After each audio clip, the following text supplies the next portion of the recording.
ਸਤਿ ਸ਼੍ਰੀ ਅਕਾਲ। ਤੁਸੀਂ ਦੇਖ ਰਹੇ ਹੋ ਪੰਜਾਬ ਮੇਲ USA TV ਔਰ ਪ੍ਰੋਗਰਾਮ ਹੈ ਪੰਜਾਬ ਅਬਰੋਡ ਔਰ ਮੇਰੇ ਨਾਲ ਨੇ ਰਾਇਲ ਟਰੈਵਲ ਤੋਂ ਅਰਵਿੰਦਰ ਜੀ ਸਵਾਗਤ ਹੈ ਤੁਹਾਡਾ। ਬਹੁਤ ਸ਼ੁਕਰੀਆ ਖੈਰਾ ਸਾਹਿਬ ਔਰ ਸਾਰੇ ਦਰਸ਼ਕਾਂ ਨੂੰ ਪਿਆਰ ਭਰੀ ਸਤਿ ਸ਼੍ਰੀ ਅਕਾਲ। ਅੱਛਾ, ਅਮਰੀਕਾ ਕਰਦੇ ਨੇ ਤੁਸੀਂ ਪਹਿਲਾਂ ਜਿਹੜੀਆਂ ਤੁਸੀਂ ਕਹਿੰਦੇ ਕਿ ਅਸੀਂ ਭਵਿੱਖਬਾਣੀਆਂ ਕੀਤੀਆਂ ਆਫ ਦਾ ਕੈਮਰਾ ਆਪਾਂ ਗੱਲ ਕਰਦੇ ਸੀ ਉਹ ਠੀਕ ਹੋਣ ਲੱਗੀਆਂ ਆ, ਇਹ ਕੀ ਆ? ਬੇਸਿਕਲੀ ਟੂਰਿਸਟ ਵੀਜ਼ਾ ਦੀਆਂ ਐਪਲੀਕੇਸ਼ਨਸ ਬਹੁਤ ਲੰਬੇ ਸਮੇਂ ਤੋਂ ਬੰਦ ਸੀਗੀਆਂ ਔਰ ਤਕਰੀਬਨ ਡੇਲੀ ਸਾਡੇ ਕੋਲ ਸਵਾਲਾਂ ਦੇ ਵਿੱਚ ਇੱਕ ਸਵਾਲ ਬਹੁਤ ਕਾਮਨ ਹੁੰਦਾ ਸੀਗਾ ਕਿ ਕਦੋਂ ਖੁੱਲਣੀਆਂ B1 B2 ਦੀਆਂ ਐਪਲੀਕੇਸ਼ਨਸ। ਐਂਡ ਅਸੀਂ ਲਾਸਟ ਪ੍ਰੋਗਰਾਮ ਦੇ ਵਿੱਚ ਵੀ ਜਾਂ ਉਸ ਤੋਂ ਪਿਛਲੇ ਕਾਫੀ ਪ੍ਰੋਗਰਾਮਸ ਵਿੱਚ ਕਿਹਾ ਸੀਗਾ ਕਿ ਮਿਡ ਜੁਲਾਈ ਦੇ ਵਿੱਚ ਤੁਹਾਨੂੰ ਕੁਛ ਨਾ ਕੁਛ ਜ਼ਰੂਰ ਅੰਬੈਸੀ ਵੱਲੋਂ ਖਬਰ ਆਉਣੀ ਚਾਹੀਦੀ ਹੈ।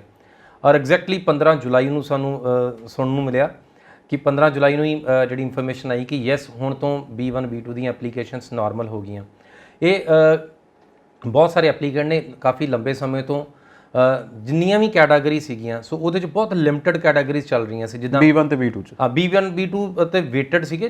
ਜਿੰਨੀਆਂ ਅੰਬੈਸੀਜ਼ ਕੈਟਾਗਰੀ ਓਪਨ ਕੀਤੀਆਂ ਸੀ ਉਹਦੇ 'ਚ ਕੱਲੀਆਂ F ਕੈਟਾਗਰੀ ਸੀ, M ਕੈਟਾਗਰੀ ਸੀ ਤੇ J ਕੈਟਾਗਰੀ ਸੀ ਜੀ। ਔਰ ਇਹ ਸਾਰੀਆਂ ਸਟੂਡੈਂਟਸ ਨਾਲ ਸੰਬੰਧਿਤ ਸੀਗੀਆਂ ਔਰ ਸਟੂਡੈਂਟਸ ਦੇ ਵਿੱਚ ਵੀ ਅਪਡੇਟ ਆਉਣ ਵਾਲੀ ਹੈ। ਖੈਰ ਉਹ ਅਗਲੇ ਮਹੀਨੇ ਦੇ ਸਟਾਰਟ ਦੇ ਵਿੱਚ ਆ ਸਕਦੀ ਹੈ, ਪਰ ਖੈਰ B1 B2 ਦੇ ਵਿੱਚ ਜਿੰਨੀਆਂ ਵੀ ਤੁਹਾਡੀਆਂ ਪੁਰਾਣੀਆਂ ਐਪਲੀਕੇਸ਼ਨ ਸੀਗੀਆਂ, ਜਿੰਨੀਆਂ ਫੀਸਾਂ ਪੇ ਕੀਤੀਆਂ ਹੋਈਆਂ ਸੀਗੀਆਂ ਉਹ ਐਕਟਿਵ ਹੋਣਗੀਆਂ ਹੁਣ। ਔਰ B1 B2 ਦੇ ਤੁਸੀਂ ਜਿੰਨੀਆਂ ਵੀ ਐਪਲੀਕੈਂਟਸ ਆ ਉਹ ਅਮਰੀਕਾ ਜਾਣ ਦਾ ਹੁਣ ਸੁਪਨਾ ਪੂਰਾ ਕਰ ਸਕਦੇ ਆ, ਬਿਕੋਜ਼ ਇਸ ਕੈਟਾਗਰੀ ਦੇ ਉੱਪਰ ਸਭ ਤੋਂ ਵੱਧ ਸਾਡੇ ਲੋਕ ਜਾਂਦੇ ਆ। ਜਿਹੜੀ ਨਾਨ ਇਮੀਗ੍ਰੈਂਟ ਕੈਟਾਗਰੀ ਆ ਇਹਦਾ ਜਿਹੜਾ ਐਪਲੀਕੇਸ਼ਨ ਦਾ ਸਾਈਜ਼ ਆ, ਇਹਦਾ ਨੰਬਰ ਆ ਉਹ ਬਹੁਤ ਜ਼ਿਆਦਾ ਵੱਡਾ ਆ। ਇਹ ਟਰੈਵਲ ਵੀਜ਼ਾ ਦੇ ਉੱਤੇ ਇਹ ਐਗਜ਼ੈਕਟਲੀ ਨਾਰਮਲ ਟਰੈਵਲ ਵੀਜ਼ਾ ਹੈ। ਇਹਦੇ 'ਚ ਤੁਸੀਂ ਚਾਹੇ ਰਿਸ਼ਤੇਦਾਰਾਂ ਨੂੰ ਮਿਲਣ ਜਾਣਾ, ਚਾਹੇ ਹੌਲੀਡੇਇੰਗ ਤੇ ਜਾਣਾ, ਚਾਹੇ ਕੋਈ ਵੀ ਤੁਹਾਡਾ ਅਮਰੀਕਾ ਜਾਣ ਦਾ ਪਰਪਸ ਹੈ, ਚਾਹੇ ਮੈਡੀਕਲ ਦੇ ਉੱਪਰ ਆ, ਚਾਹੇ ਟੂਰਿਜ਼ਮ ਦੇ ਉੱਪਰ ਆ, ਚਾਹੇ ਫੈਮਿਲੀ ਵਿਜ਼ਿਟਸ ਆ। ਸੋ ਆਲਮੋਸਟ ਸਾਰੀਆਂ ਕੈਟਾਗਰੀਜ਼ ਇਸੇ ਕੈਟਾਗਰੀ ਦੇ ਅੰਦਰ ਹੀ ਨੇ। ਸੋ B1 B2 ਦੇ ਨਾਲ ਯੈਸ ਇੱਕਦਮ ਐਪਲੀਕੇਸ਼ਨਸ ਦਾ ਅੰਬੈਸੀ ਦੇ ਅੱਗੇ ਢੇਰ ਹੋਊਗਾ, ਬਟ ਅੰਬੈਸੀ ਜਿਸ ਤਰੀਕੇ ਨਾਲ ਕੈਨੇਡਾ ਅੰਬੈਸੀ ਇੱਕ ਤਰੀਕੇ ਨਾਲ ਰੁਲ ਗਈ ਲੱਗਦੀ ਹੈ। ਲੌਗ ਬਾਕੀ ਬਹੁਤ ਲੌਗ ਬੈਕ 25 ਲੱਖ ਦੇ ਕਰੀਬ ਐਪਲੀਕੇਸ਼ਨਸ ਦਾ ਬੈਕਲੌਗ ਆ। ਅਮਰੀਕਾ ਅੰਬੈਸੀ ਦੇ ਵਿੱਚ ਇਸ ਤਰੀਕੇ ਨਾਲ ਨਹੀਂ ਹੋਣ ਵਾਲਾ, ਬਿਕੋਜ਼ ਤੁਹਾਨੂੰ ਸਲੋਟਸ ਜਿਹੜੇ ਆ ਉਹ ਹੁਣ ਹੌਲੀ ਹੌਲੀ ਕਰਕੇ ਮਿਲਣੇ ਸ਼ੁਰੂ ਹੋਣਗੇ ਜੀ। ਸੋ ਓਪਨ ਹੋ ਗਏ ਦਾ ਮਤਲਬ ਇੱਕਦਮ ਸਭ ਨੂੰ ਸਲੋਟਸ ਨਹੀਂ ਮਿਲ ਜਾਣਗੇ। ਸੋ ਸਲੋਟਸ ਲਿਮਟਿਡ ਹੋਣਗੇ। ਸੋ ਇਹ ਫਰਸਟ ਕਮ ਫਰਸਟ ਸਰਵ ਦੀ ਕੈਟਾਗਰੀ ਦੇ ਉੱਪਰ ਹੋਣਗੇ ਕਿ ਜਦੋਂ ਓਪਨ ਹੈ ਉਦੋਂ ਅਗਰ ਤੁਸੀਂ ਅਪਾਇੰਟਮੈਂਟਸ ਲੈ ਰਹੇ ਹੋ ਤੇ ਉਦੋਂ ਤੁਹਾਨੂੰ ਅਪਾਇੰਟਮੈਂਟਸ ਮਿਲਣਗੀਆਂ। ਔਰ ਇੱਕ ਚੀਜ਼ ਮੈਂ ਜ਼ਰੂਰ ਸਭ ਨੂੰ ਦੱਸ ਦੇਣਾ ਚਾਹੁੰਦਾ, ਬਹੁਤ ਸਾਰੇ ਮੌਕੇ ਇਦਾਂ ਦੇ ਆਉਂਦੇ ਆ ਕਿ ਤੁਹਾਨੂੰ ਕਿਸੇ ਨਾ ਕਿਸੇ ਟਾਈਮ ਸੁਣਨ ਨੂੰ ਵੀ ਮਿਲਦਾ ਕਿ ਅਪਾਇੰਟਮੈਂਟਸ ਪੇਡ ਨੇ, ਇਹ ਪੈਸੇ ਦੇ ਕੇ ਅਪਾਇੰਟਮੈਂਟ ਲੈ ਲਈ ਜਾਂਦੀ ਹੈ। ਸੋ US ਦੀਆਂ ਅੰਬੈਸੀ ਦੀਆਂ ਹਮੇਸ਼ਾ ਅਪਾਇੰਟਮੈਂਟਸ ਫ੍ਰੀ ਰਹਿੰਦੀਆਂ ਨੇ।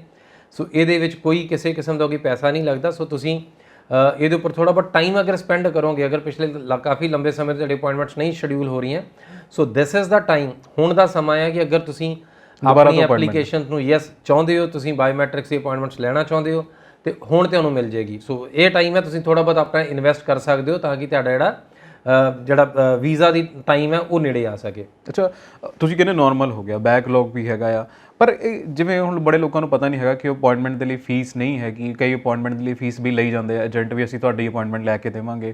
ਉਹਨਾਂ ਨੂੰ ਕਿਵੇਂ ਹੱਲ ਦੇਖੋ, ਅਸਲ ਜਿਹਦਾ ਹੱਲ ਕੋਈ ਨਹੀਂ, ਬਿਕੋਜ਼ ਕੋਈ ਨਾ ਕੋਈ ਲਾਈਕ ਜਦੋਂ ਤੁਸੀਂ ਕਮਰਸ਼ੀਅਲ ਦੁਨੀਆ ਹੈ ਸੋ ਓਬਵੀਅਸਲੀ ਅਗਰ ਕੋਈ IT ਵਾਲਾ ਸੌਫਟਵੇਅਰ ਵਾਲਾ ਕੋਈ ਐਡੀਸ਼ਨਲ ਤਰੀਕੇ ਨਾਲ ਕੋਈ ਜ਼ਿਆਦਾ ਟਾਈਮ ਸਪੈਂਡ ਕਰ ਰਿਹਾ ਹੈ, ਸੋ ਇਹਦੇ 'ਚ ਕੋਈ ਇਹਨਾਂ ਸਿਸਟਮ ਨੂੰ ਕ੍ਰੈਕ ਕਰਨ ਵਾਲਾ ਨਹੀਂ ਹੈਗਾ। ਸੋ ਅਲਟੀਮੇਟਲੀ ਜਿਸ ਚੀਜ਼ ਦਾ ਜਿਹੜਾ ਇਲਮ ਹੋਣਾ ਚਾਹੀਦਾ, ਸਾਨੂੰ ਜਾਣਕਾਰੀ ਹੋਣੀ ਚਾਹੀਦੀ ਕਿ ਕੋਈ ਇਹਦੇ ਅੰਦਰੋਂ ਕਿਸੇ ਨਾ ਕਿਸੇ ਤਰੀਕੇ ਦੀ ਸੇਂਧਮਾਰੀ ਕਰਕੇ ਜਾਂ ਕੋਈ ਅੰਦਰੋਂ ਚੀਜ਼ ਪੱਟ ਕੇ ਜਾਂ ਅਗਰ ਤੈਨੂੰ ਅਲੱਗ ਤੋਂ ਨਹੀਂ ਦੇ ਸਕਦਾ। ਕੋਈ IT ਵਾਲਾ ਵੀ ਹੈਕ ਨਹੀਂ ਕਰ ਸਕਦਾ, ਕੁਛ ਨਹੀਂ ਕਰ ਸਕਦਾ। ਇਹ ਬੇਸਿਕਲੀ ਨਾਰਮਲ ਪ੍ਰੋਸੈਸ ਆ। ਸੋ ਨਾਰਮਲ ਪ੍ਰੋਸੈਸ ਦੇ ਵਿੱਚ ਤੁਸੀਂ ਅਗਰ ਥੋੜਾ ਬਹੁਤ ਸਮਾਂ ਲਾਓਗੇ ਤੁਹਾਨੂੰ ਅਪਾਇੰਟਮੈਂਟਸ ਨਾਰਮਲ ਰੈਗੂਲਰ ਦਿਸਣ ਲੱਗ ਪੈਣਗੀਆਂ। ਹੋ ਸਕਦਾ ਤੈਨੂੰ ਹੁਣੇ ਇਮੀਡੀਏਟਲੀ ਨਾ ਦਿਸੇ, ਕੋਈ ਗੱਲ ਨਹੀਂ, ਅਗਲੇ ਹਫਤੇ ਦਿਸ ਜਾਏਗੀ। ਸੋ ਇੱਕ ਚੀਜ਼ ਆ ਕਿ ਜਿਹੜੀ ਬਿਲਕੁਲ ਹੀ ਫਲੋ ਬੰਦ ਹੋਇਆ ਸੀ ਉਹਦਾ ਹੁਣ ਸਮਾਂ ਆ ਗਿਆ ਹੈ। ਸੋ ਹੁਣ ਤੁਸੀਂ ਆਪਣੇ ਰੈਗੂਲਰ ਸ਼ਡਿਊਲ ਕਰ ਸਕਦੇ ਹੋ। ਇਹਦੇ ਨਾਲ ਇੱਕ ਨਵੀਂ ਅਪਡੇਟ ਆ, ਸਟੂਡੈਂਟਸ ਪਿਛਲੇ ਕਾਫੀ ਲੰਬੇ ਸਮੇਂ ਤੋਂ ਜਾ ਰਹੇ ਅੰਬੈਸੀ ਔਰ ਸਟੂਡੈਂਟਸ ਵਿੱਚ ਇੱਕ ਐਸਾ ਕਲੌਜ਼ ਆ ਗਿਆ ਸੀ ਕਿ ਜਿਹੜਾ ਸਟੂਡੈਂਟ ਅੱਜ ਰਿਫਿਊਜ਼ ਹੋਇਆ ਉਹ 1 ਸਾਲ ਤੋਂ ਪਹਿਲਾਂ ਅੰਬੈਸੀ ਦੁਆਰਾ ਕੰਸੀਡਰ ਨਹੀਂ ਕਰਦੀ। ਅੱਛਾ, ਇਹ ਸੇਮ ਗੱਲ ਟਰੈਵਲ ਵਾਲਿਆਂ ਤੇ ਵੀ ਸੀਗਾ ਵੀ ਜੇ ਉਹ ਰਿਫਿਊਜ਼ ਹੋ ਗਿਆ ਕਿਸੇ ਤਰੀਕੇ ਉਹ ਇੰਟਰਵਿਊ ਵਗੈਰਾ ਚੋਂ, ਉਹ ਵੀ ਨਹੀਂ, ਟਰੈਵਲ ਵਾਲਿਆਂ ਤੋਂ ਅਲਾਉਡ ਹੀ ਹੈ ਨਹੀਂ ਸੀ ਨਾ। ਅੱਛਾ, ਉਹ ਟਰੈਵਲ ਵਾਲਿਆਂ ਤੋਂ ਅਲਾਉ ਹੀ ਨਹੀਂ ਸੀ ਪਹਿਲਾਂ। ਉਹ ਪਿਛਲੇ ਲਗਭਗ ਅਸੀਂ ਸਾਲ ਡੇਢ ਸਾਲ ਤੋਂ ਜਦੋਂ ਤੋਂ ਵੇਖ ਰਹੇ ਐਪਲੀਕੇਸ਼ਨਸ ਲੌਕ ਨੇ, ਬਿਲਕੁਲ ਉਹ ਤਾਂ ਬੰਦ ਹੀ ਪਈਆਂ ਨੇ। ਸੋ ਜਿਹੜੀਆਂ F1 ਕੈਟਾਗਰੀ ਖੁੱਲੀ ਸੀ, ਜਿਹੜੀਆਂ ਸਟੂਡੈਂਟਸ ਦੀਆਂ ਕੈਟਾਗਰੀਜ਼ ਖੁੱਲੀਆਂ ਸੀ, ਸਟੂਡੈਂਟਸ ਦੇ ਉੱਪਰ ਵੀ ਬਹੁਤ ਜ਼ਿਆਦਾ ਰਸ਼ ਸੀਗਾ ਬਿਕੋਜ਼ ਕੈਨੇਡਾ US ਨੇ ਐਤਕੀ ਕਾਫੀ ਵੀਜ਼ਾਸ ਦਿੱਤੇ ਆ, ਬਿਕੋਜ਼ ਕੈਨੇਡਾ ਦੇ ਵਿੱਚ ਜਿਹੜੇ ਸਟੂਡੈਂਟਸ ਦੇ ਵੀਜ਼ੇ ਕਾਫੀ ਖਰਾਬ ਹੋਏ। ਸੋ ਕੈਨੇਡਾ ਨੇ ਭਰਤੀ ਜ਼ਿਆਦਾ ਕਰ ਲਈ, ਉਹਦੇ ਚੋਂ ਰਿਜ਼ਲਟਸ ਉਹਨੇ ਦੇ ਨਹੀਂ ਪਾਏ। ਸੋ ਕੈਨੇਡਾ ਦੇ ਵਿੱਚ ਐਪਲੀਕੇਸ਼ਨਸ 3-3 4-4 ਵਾਰ ਰਿਫਿਊਜ਼ ਹੋਈਆਂ ਆ। ਬਹੁਤ ਸਾਰੀਆਂ ਐਪਲੀਕੇਸ਼ਨਸ ਅਸੀਂ ਕਰਦੇ ਹਾਂ, 4-4 ਵਾਰ ਬੱਚੇ ਰਿਫਿਊਜ਼ ਹੁੰਦੇ, ਜਾਣਾ ਫਿਰ ਕੈਨੇਡਾ ਆ। Sometimes we get visa, sometimes ਸਾਨੂੰ ਐਡਵਾਈਸ ਕਰਨਾ ਪੈਂਦਾ ਕਿ ਤੇਰਾ ਪ੍ਰੋਫਾਈਲ ਬੱਚੇ ਨਹੀਂ ਹੈਗਾ ਇਸ ਲੈਵਲ ਦਾ, ਸੋ ਬਾਰ-ਬਾਰ ਐਵੇਂ ਮਿਹਨਤ ਕਰਨ ਦਾ ਜਾਂ ਬਾਰ-ਬਾਰ ਇਸ ਚੀਜ਼ ਨੂੰ ਛੱਡ ਕੇ ਤੁਸੀਂ ਯੂਐਸ ਨੂੰ ਚਲ ਜਾਓ। ਸੋ ਇੱਕ ਬਹੁਤ ਵੱਡਾ ਤਬਕਾ ਸਟੂਡੈਂਟਸ ਦਾ ਯੂਐਸ ਨੂੰ ਸਵਿਚ ਹੋਇਆ, ਯੂਕੇ ਨੂੰ ਸਵਿਚ ਹੋਇਆ, ਜਿਹਦੇ ਨਾਲ ਕੈਨੇਡਾ ਵਾਲਾ ਲੋਡ ਤਕਰੀਬਨ ਸਟੂਡੈਂਟਸ ਵਾਲਾ ਇੱਧਰ ਵੀ ਦੇਖਣ ਨੂੰ ਮਿਲ ਪਿਆ ਜੀ। ਔਰ ਉਹਦਾ ਕੀ ਨਤੀਜਾ ਕੀ ਹੋਇਆ, ਯੂਐਸ ਅੰਬੈਸੀ ਨੂੰ ਇਹ ਕਹਿਣਾ ਪੈ ਗਿਆ, ਬੱਚਾ ਅੱਜ ਰਿਫਿਊਜ਼ ਹੁੰਦਾ ਸੀ ਕੱਲ ਫਿਰ ਵਿੰਡੋ ਤੇ ਆ ਜਾਂਦਾ ਸੀ, ਉਹ ਰਿਫਿਊਜ਼ ਹੁੰਦਾ ਸੀ ਹਫਤੇ ਬਾਅਦ ਫਿਰ ਵਿੰਡੋ ਤੇ ਆ ਜਾਂਦਾ ਸੀ। ਸੋ ਯੂਐਸ ਅੰਬੈਸੀ ਨੇ ਫਾਈਨਲੀ ਕਰਤਾ ਕਿ ਸਾਡੇ ਕੋਲ ਅਸੀਂ 100% ਕੈਪੈਸਿਟੀ ਦੇ ਕੰਮ ਨਹੀਂ ਕਰ ਰਹੇ, ਸੋ ਸਾਡੇ ਕੋਲ ਲਿਮਟਿਡ ਰਿਸੋਰਸਸ ਨੇ, ਅਸੀਂ ਆਲਮੋਸਟ 30-40% ਕੈਪੈਸਿਟੀ ਦੇ ਕੰਮ ਕਰ ਰਹੇ ਹਾਂ। ਸੋ ਯੂਐਸ ਅੰਬੈਸੀ ਨੇ ਕਰਤਾ ਕਿ ਜਿਹੜੇ ਬਾਰ-ਬਾਰ ਬੱਚੇ ਆ ਰਹੇ ਆ ਇਹ ਨਾ ਆਉਣ, ਉਹ ਫਿਰ 1 ਸਾਲ ਦਾ ਗੈਪ। ਹਾਂ, ਉਹਨਾਂ ਨੂੰ ਕਹਿਤਾ ਕਿ ਜਿਹੜਾ ਬੱਚਾ ਅੱਜ ਰਿਫਿਊਜ਼ ਹੁੰਦਾ ਆ ਉਹ 1 ਸਾਲ ਬਾਅਦ ਆਵੇ। ਪਰ ਹੁਣ ਜਿਹੜਾ ਹੁਣ ਨਵਾਂ ਕਲੌਜ਼ ਹੈ ਇਹਦੇ ਵਿੱਚ ਸਟੂਡੈਂਟਸ ਦਾ ਇਹ ਪੀਰੀਅਡ ਵੀ ਓਵਰ ਹੋ ਗਿਆ। ਅੱਛਾ, ਜਿੱਦਾਂ ਹੁਣ 1 ਸਾਲ ਦਾ ਗੈਪ ਆ ਗਿਆ ਅਰਵਿੰਦਰ ਜੀ, ਤੇ ਉਹ ਤੇ ਫਿਰ ਉਹ ਗੈਪ ਵੀ ਬਾਅਦ ਚੋਂ ਕਲੀਅਰ ਕਰਨਾ ਪਊਗਾ, ਫਿਰ ਉਹਦੇ ਲਈ ਜ਼ਿਆਦਾ ਮੁਸ਼ਕਿਲ ਹੋ ਸਕਦਾ ਸੀਗਾ? ਨਹੀਂ, ਉਹ ਦੱਸਿਆ ਟੈਂਪਰੇਰੀਲੀ ਸੀਗਾ, ਉਹ ਸਿਰਫ ਸਟੂਡੈਂਟਸ ਨੂੰ ਬਾਰ-ਬਾਰ ਐਪਲੀਕੇਸ਼ਨਸ ਕਰਨ ਤੋਂ ਡਿਸਕਰੇਜ ਕਰਨਾ ਸੀ। ਸੋ ਕੈਨੇਡਾ ਯੂਐਸਏ ਅੰਬੈਸੀ ਨੇ ਕਦੀ ਵੀ ਕਿਸੇ ਕਿਸਮ ਦੀ ਕੋਈ ਬ੍ਰੇਕ ਨਹੀਂ ਲਾਈ, ਔਰ ਨਾ ਹੀ ਹੁਣ ਰਹਿਣ ਵਾਲੀ। ਜਿਹੜਾ ਮੈਂ ਤੁਹਾਨੂੰ ਕਹਿ ਰਿਹਾ ਕਿ ਹੁਣ ਨਵੀਂ ਨੋਟੀਫਿਕੇਸ਼ਨ ਤੁਹਾਨੂੰ ਸੁਣਨ ਨੂੰ ਮਿਲੇਗੀ, ਅੱਛਾ, ਉਹ ਇਹ ਹੈ ਕਿ ਜਿਹੜੇ ਸਟੂਡੈਂਟਸ ਆ ਜਿਨ੍ਹਾਂ ਦਾ ਇੱਕ ਵਾਰੀ ਵੀਜ਼ਾ ਰਿਫਿਊਜ਼ ਹੋ ਗਿਆ, ਤਰੀਕਾਂ ਨਹੀਂ ਮਿਲ ਰਹੀਆਂ ਔਰ ਏਜੰਟਸ ਕਹਿੰਦੇ ਨੇ ਕਿ ਤੁਸੀਂ ਹਾਲੇ ਤਰੀਕਾਂ ਲੈ ਨਹੀਂ ਸਕਦੇ, ਉਹਨਾਂ ਦਾ ਵੀ ਸਮਾਂ ਆ, ਔਰ ਉਹਨਾਂ ਦੀਆਂ ਆਲਮੋਸਟ ਤੁਸੀਂ ਵੇਖੋਗੇ ਅਗਸਤ ਤੋਂ ਸ਼ੁਰੂ ਹੋ ਜਾਣਗੀਆਂ ਅਪਾਇੰਟਮੈਂਟਸ। ਠੀਕ ਹੈ, ਸੋ ਉਹਦੇ ਬਾਰੇ ਤੁਹਾਨੂੰ ਹੁਣ ਅਗਸਤ ਦੇ ਅਰਲੀ ਤੁਹਾਨੂੰ ਸਮੇਂ ਦੇ ਵਿੱਚ ਫਿਰ ਸੁਣਨ ਨੂੰ ਕੁਝ ਨਾ ਕੁਝ ਮਿਲੂਗਾ। ਚਲੋ ਵਧੀਆ ਗੱਲ ਹੈ ਜੇ ਇਹਨਾਂ ਦੀਆਂ ਇਦਾਂ ਪ੍ਰੈਡਿਕਸ਼ਨ ਸਹੀ ਹੁੰਦੀਆਂ ਰਹਿਣ ਤੁਹਾਡੀਆਂ। ਕੋਈ ਬਾਬਾਇਜ਼ਮ ਨਹੀਂ ਹੈ, ਕੋਈ ਪ੍ਰੈਡਿਕਸ਼ਨਸ ਨਹੀਂ ਹੈਗੀ। ਬੇਸਿਕਲੀ ਅਸੀਂ ਬਹੁਤ ਕਲੋਜ਼ਲੀ ਫੋਲੋ ਕਰਦੇ ਹਾਂ ਅੰਬੈਸੀ ਦੇ ਪ੍ਰੋਟੋਕਾਲਸ ਨੂੰ। ਸਾਨੂੰ ਪਤਾ ਹੈ ਕਿ ਅਗਰ ਅੰਬੈਸੀ ਨੇ ਜਿਹੜੀਆਂ ਐਪਲੀਕੇਸ਼ਨਸ ਨੂੰ ਅਗਰ ਸੈਪਟੰਬਰ ਤੋਂ ਹੱਲ ਕਰਨਾ ਸ਼ੁਰੂ ਕਰਨਾ ਹੈ ਤੇ ਸੈਪਟੰਬਰ ਲਈ ਉਹਨਾਂ ਨੂੰ ਕਮ ਸੇ ਕਮ ਮਹੀਨਾ ਡੇਢ ਮਹੀਨਾ ਪਹਿਲਾਂ ਉਹ ਐਕਸ਼ਨ 'ਚ ਹੋਣੇ ਚਾਹੀਦੇ ਆ। ਸੋ ਆਬਵੀਅਸਲੀ ਉਹ ਸਮਾਂ ਮਿਡ ਜੁਲਾਈ ਬੈਠਦਾ ਸੀ, ਉਹ ਉੱਦਾਂ ਹੀ ਮਤਲਬ ਤਰੀਕ ਸੇਮ ਆਈ ਹੈ ਵੀ ਅਸੀਂ ਮਿਡ ਜੁਲਾਈ ਗਿਆ ਤਾਂ 15 ਤੇ ਆ ਗਈ, ਬਟ ਅਦਰਵਾਈਜ਼ ਇਹ ਬੇਸਿਕਲੀ ਕੈਲਕੂਲੇਟਿਵ ਆ ਵੀ ਸਾਨੂੰ ਪਤਾ ਕਿ ਅੰਬੈਸੀ ਨੇ ਕਦੋਂ ਓਕੇ ਹੋ ਜਾਣਾ। ਜਿੱਦਾਂ ਹੁਣ ਅੰਬੈਸੀ ਆਪਣੀ ਆਲਮੋਸਟ 100% ਕੈਪੈਸਿਟੀ ਦੇ ਉੱਪਰ ਆ ਗਈ ਹੈ। ਇਮੀਗ੍ਰੈਂਟ ਦੀਆਂ ਅਪਾਇੰਟਮੈਂਟਸ ਨਹੀਂ ਆ ਰਹੀਆਂ ਸੀ, ਇਮੀਗ੍ਰੈਂਟਸ ਦੀਆਂ ਹੁਣ ਅਪਾਇੰਟਮੈਂਟਸ ਆਉਣੀਆਂ ਸ਼ੁਰੂ ਹੋ ਗਈਆਂ। 2019 ਵਾਲੇ ਕੇਸ ਜਿਨ੍ਹਾਂ ਦੀਆਂ ਅਪਾਇੰਟਮੈਂਟਸ ਆਈਆਂ ਸੀਗੀਆਂ ਬਾਅਦ 'ਚ ਨਹੀਂ ਆਪਣੇ ਆਪ ਨੂੰ ਕੈਰੀ ਔਨ ਕਰ ਸਕੇ, ਉਹਨਾਂ ਦੀਆਂ ਹੁਣ ਰੈਗੂਲਰ ਅਪਾਇੰਟਮੈਂਟਸ ਆ ਰਹੀਆਂ ਨੇ। ਸੋ ਇਮੀਗ੍ਰੈਂਟ ਕੇਸਿਸ ਦੀਆਂ ਵੀ ਅਪਾਇੰਟਮੈਂਟਸ ਰੈਗੂਲਰ ਹੋ ਰਹੀਆਂ ਹੌਲੀ ਹੌਲੀ। ਸੋ ਅੰਬੈਸੀ ਆਪਣੀ ਆਲਮੋਸਟ 100% ਕੈਪੈਸਿਟੀ ਦੇ ਉੱਪਰ ਵਾਪਸ ਆ ਗਈ ਆ। ਇਟ ਮੀਨਸ ਕੋਈ ਵੀ ਐਪਲੀਕੇਸ਼ਨ ਹੁਣ ਰੂਲ ਆਊਟ ਨਹੀਂ ਹੋਣ ਵਾਲੀ। ਹੁਣ ਹੌਲੀ ਹੌਲੀ ਤੁਸੀਂ ਵੇਖੋਗੇ ਅਗਰ ਕੋਈ ਹੋਰ ਖੁਦਾ ਨਾ ਖਾਸਤਾ ਡਰ ਨਹੀਂ ਪੈਦਾ ਹੋਇਆ, ਕੋਈ ਕੋਵਿਡ ਉਹ ਇਦਾਂ ਦੇ ਪ੍ਰੋਟੋਕਾਲਸ ਨਹੀਂ ਫੋਲੋ ਹੋਏ, ਤੇ ਅੰਬੈਸੀ ਨੇ ਬਹੁਤ ਕੁਇਕਲੀ ਰਿਦਮ ਦੇ ਵਿੱਚ ਚੱਲ ਜਾਣਾ। ਔਰ ਇਸ ਸਾਲ ਦੇ ਨਵੇਂ ਨਿਊ ਈਅਰ ਦੀਆਂ ਐਪਲੀਕੇਸ਼ਨ ਜਿਹੜੀਆਂ ਯੂਐਸ ਅੰਬੈਸੀ ਦੇ ਵਿੱਚ ਟੂਰਿਸਟ ਵੀਜ਼ਾ ਦੀਆਂ, ਉਹ ਵੀ ਰਿਕਾਰਡ ਵਾਲੀਆਂ ਹੋਣਗੀਆਂ। ਅੱਛਾ, ਨਾਲ ਹੀ ਕੰਟਰੀ ਲੱਗਦੀ ਹੈ ਕੈਨੇਡਾ, ਮੈਂ ਕਿਹਾ ਉਹਦਾ ਹੀ ਪੁੱਛ ਲਈਏ, ਉਹ ਵੀ ਤੁਹਾਨੂੰ ਲੱਗਦਾ ਕਿ 100% ਪੇਸ ਦੇ ਉੱਤੇ ਆ ਸਕਦੀ ਹੈ? ਕੈਨੇਡਾ ਆਲਰੇਡੀ ਮਤਲਬ ਕੈਨੇਡਾ ਨੇ ਤੇ ਆਪਣੀ ਪ੍ਰੋਡਕਸ਼ਨ ਕੈਪੈਸਿਟੀ, ਆਪਣੀ ਵਰਕਿੰਗ ਕੈਪੈਸਿਟੀ ਕਈ ਗੁਣਾ ਇਨਕਰੀਜ਼ ਕੀਤੀ ਹੈ। ਉਹ ਪੁਰਾਣੇ ਲੋਡ ਨਾਲ ਡੀਲ ਕਰਨਾ ਉਹਨਾਂ ਲਈ ਔਖਾ ਹੋਇਆ ਪਿਆ, ਬਿਕੋਜ਼ ਕੈਨੇਡਾ ਅੰਬੈਸੀ ਨੇ ਇੱਕ ਇਮੀਗ੍ਰੇਸ਼ਨ ਮਿਨਿਸਟਰ ਦੀ ਕੁਰਬਾਨੀ ਹੋ ਗਈ ਇੱਕ ਤਰੀਕੇ ਨਾਲ ਕਿ ਉਹਨਾਂ ਨੂੰ ਰਿਜ਼ਾਈਨ ਹੋਣਾ ਪਿਆ। ਨਵੇਂ ਇਮੀਗ੍ਰੇਸ਼ਨ ਮਿਨਿਸਟਰ ਆਏ ਗਏ, ਨਵੇਂ ਇਮੀਗ੍ਰੇਸ਼ਨ ਮਿਨਿਸਟਰ ਨੇ ਬਹੁਤ ਸਾਰੀ ਵਰਕ ਫੋਰਸ ਰੱਖੀ। ਵਰਕ ਫੋਰਸ ਤੋਂ ਬਾਅਦ ਫੰਡਿੰਗ ਅਲਾਟ ਕੀਤੀ ਗਈ, ਨਵੇਂ ਕੰਪਿਊਟਰਾਈਜ਼ਡ ਐਲਗੋਰਿਦਮਸ ਡਿਜ਼ਾਈਨ ਕੀਤੇ ਗਏ ਜਿਹਦੇ ਨਾਲ ਕਿ ਪ੍ਰੋਸੈਸਿੰਗ ਫਾਸਟ ਹੋਵੇ। ਹੁਣ ਲਾਸਟ ਵੀਕ ਦੀ ਅਗੇਨ ਖਬਰ ਸੀਗੀ ਕਿ ਇੱਕ ਪੂਰੀ ਕੈਬਨਿਟ ਨਾਲ ਲਾਈ ਗਈ ਹੈ, ਮਤਲਬ ਇਮੀਗ੍ਰੇਸ਼ਨ ਮਿਨਿਸਟਰੀ ਬਹੁਤ ਹਿਊਜ ਆ ਉੱਥੇ। ਸੋ ਇਮੀਗ੍ਰੇਸ਼ਨ ਦੇ ਨਾਲ ਪੂਰੀ ਇੱਕ ਕੈਬਨਿਟ ਮੰਤਰੀ, ਮਤਲਬ ਹੋਰ 10-15 ਮੰਤਰੀ ਲਾਏ ਗਏ ਨੇ ਜਿਹੜੇ ਇਮੀਗ੍ਰੇਸ਼ਨ ਡਿਪਾਰਟਮੈਂਟ ਨੂੰ ਅਸਿਸਟ ਕਰਨਗੇ ਔਰ ਸਮੇਂ-ਸਮੇਂ ਤੇ ਉਹ ਐਲੋਕੇਟ ਕਰਨਗੇ, ਸਮੇਂ-ਸਮੇਂ ਤੇ ਤਜਵੀਜ਼ ਕਰਨਗੇ, ਸਮੇਂ-ਸਮੇਂ ਤੇ ਮਸ਼ਵਰਾ ਕਰਨਗੇ ਇਹਨਾਂ ਨਾਲ ਕਿ ਇੱਥੇ ਪ੍ਰੋਸੈਸ ਫਾਸਟ ਕੀਤੀ ਜਾ ਸਕਦੀ, ਇਹਨੂੰ ਨਜ਼ਰਅੰਦਾਜ਼ ਕੀਤਾ ਜਾ ਸਕਦਾ, ਇੱਥੇ ਥੋੜਾ ਹੋਰ ਜ਼ੋਰ ਦਿੱਤਾ ਜਾ ਸਕਦਾ। ਸੋ ਇੱਕ ਤਰੀਕੇ ਨਾਲ ਪੂਰੀ ਕਮੇਟੀ ਬੈਠੀ ਹੈ। ਅੱਛਾ, ਮਤਲਬ ਇਹ ਹੈ ਕਿ ਉਹ ਲੱਗੇ ਹੋਏ ਆ, ਇੱਕ ਬੈਕਲੌਗ ਹੀ ਬਹੁਤ ਹੈ। ਬੇਸਿਕਲੀ ਕੈਨੇਡਾ ਦਾ ਇਕਲੌਤਾ ਜਿਹੜਾ ਇਸ ਟਾਈਮ ਇੰਟਰਨੈਸ਼ਨਲ ਕਮਿਊਨਿਟੀ ਦੇ ਵਿੱਚ ਆਪਣੀ ਸਾਖ ਬਚਾ ਕੇ ਰੱਖਣ ਦਾ ਜਦੋਜਹਿਦ ਚੱਲ ਰਹੀ ਆ, ਔਰ ਉਹਦੇ ਵਿੱਚ ਕੈਨੇਡਾ ਉਹ ਨਹੀਂ ਪ੍ਰੂਵ ਕਰਨਾ ਚਾਹੁੰਦਾ ਕਿ ਸਾਡੀ ਐਪਲੀਕੇਸ਼ਨ ਪਾਈ ਤੇ ਪਤਾ ਨਹੀਂ ਕਦੋਂ ਨਿਕਲੂ। ਸੋ ਅੱਗੇ 3 ਮਹੀਨੇ ਤੇ ਪ੍ਰੋਸੈਸਿੰਗ ਟਾਈਮ ਆ ਗਿਆ ਸੀ। ਸੋ 3 ਮਹੀਨੇ ਤੋਂ ਹੁਣ 2.5 ਮਹੀਨੇ ਤੇ ਪ੍ਰੋਸੈਸਿੰਗ ਟਾਈਮ ਹੈਗਾ। ਜਿਹੜੀਆਂ ਐਪਲੀਕੇਸ਼ਨਸ ਅੱਜ ਲੱਗਦੀਆਂ ਨੇ ਸਮਝੋ 2.5 ਮਹੀਨੇ ਬਾਅਦ ਵੀਜ਼ਾ ਉਹਨਾਂ ਦਾ ਆ ਜਾਂਦਾ। ਜਿਹੜੀਆਂ ਪਿਛਲੀਆਂ ਲੱਗੀਆਂ 2.5 ਮਹੀਨੇ ਦੇ, ਅਗਰ ਤੁਹਾਡਾ ਸਮਾਂ ਹਰ ਕੈਟਾਗਰੀਜ਼ ਦੇ ਵਿੱਚ ਆ, ਇਹ ਹਰ ਕਿਸੇ ਕੈਟਾਗਰੀਜ਼ ਦੇ ਵਿੱਚ ਤਕਰੀਬਨ ਜਿਹੜੀਆਂ ਟੂਰਿਸਟ ਤੇ ਸਟੂਡੈਂਟਸ ਦੋਨਾਂ ਦੀ ਆਲਮੋਸਟ ਸੇਮ ਆ, ਬਟ ਇਹਦੇ ਬਾਵਜੂਦ ਵੀ ਬਹੁਤ ਸਾਰੇ ਟੂਰਿਸਟ ਐਪਲੀਕੇਸ਼ਨਸ ਨੇ। ਕੈਨੇਡਾ ਦਾ ਇੱਕ ਪੁਰਾਣਾ ਪੋਰਟਲ ਸੀ, ਦੈਨ ਕੈਨੇਡਾ ਦਾ ਨਵਾਂ ਪੋਰਟਲ ਇੱਕ ਯੂਜ਼ ਕਰਨਾ ਸ਼ੁਰੂ ਕੀਤਾ। ਸੋ ਇਹ ਦੋਨੋਂ ਆਪਸ ਵਿੱਚ ਸਿੰਕਰੋਨਾਈਜ਼ ਨਹੀਂ ਹੈਗੇ। ਸੋ ਤੁਹਾਡਾ ਪ੍ਰੀਵੀਅਸ ਡਾਟਾ ਫੈਚ ਨਹੀਂ ਹੁੰਦਾ, ਨਵਾਂ ਡਾਟਾ ਨਾਲ ਉਹ ਮੈਚ ਨਹੀਂ ਕਰਦਾ। ਸੋ ਤੁਸੀਂ ਪਹਿਲੀ ਐਪਲੀਕੇਸ਼ਨ ਇੱਥੇ ਲਾਈ ਸੀ, ਅੱਜ ਨਵੇਂ ਤੇ ਐਪਲੀਕੇਸ਼ਨ ਲਾ ਰਹੇ ਹੋ, ਇਹ ਵਾਲੇ ਐਪਲੀਕੇਸ਼ਨ ਸਾਰੀਆਂ ਸਟਰਕ ਨੇ। ਸੋ ਅਗਰ ਰਿਫਿਊਜ਼ ਹੋਏ ਹੋ ਕੈਨੇਡਾ ਤੋਂ ਦੁਬਾਰਾ ਰੀਫਾਈਲਿੰਗ ਕਰਨੀ ਹੈ ਤਾਂ ਟਰਾਈ ਕਰੋ ਕਿ ਪੁਰਾਣਾ ਪੋਰਟਲ ਯੂਜ਼ ਕਰੋ।